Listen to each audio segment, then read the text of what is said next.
Alhamdulillah, wassalatu wassalamu ala rasulillah wa ala alihi wa sahabatihi wa man tabi'ahum bi ihsanin ila yawmiddin wa ba'd. Naam, tunaendeleza durus zetu za Ramadhan ambazo zinafungamana na yale ambayo kwamba yanavunja saumu ya mtu. Naam, imekuja swali, je, mtu akiwa atatokwa na damu, je, saumu yake itasalia ama haitasalia? Na mtu anaweza kutokwa na damu katika mwili wake, katika sehemu sampuli tofauti.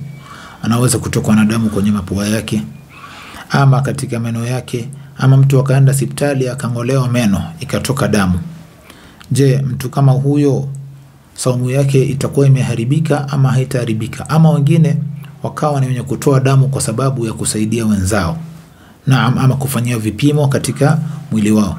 Je, hii itakuwa ni sababu ya saumu yake kuharibika ama haitaharibika? Qaul sahih, qaul ambayo kwamba ina nguvu, inasema kwamba saumu yake haitaharibika kwa kutokwa na damu, ima kwenye mapua ama kwenye meno yake, ama akawa ni mwenye kutoa damu kwa sababu ya kusaidia wenzake, ama kutoa damu kwa sababu ya kufanya vipimo katika hali ya afya yake. Na mtu kama huyo saumu yake haitakuwa ni sababu ya kuharibika. Naam, isipokuwa labda mtu ametokwa na damu katika meno yake kisha akaimeza damu kama ile kwa kusudi. Mtu kama huyo itakuwa ameharibu saumu yake.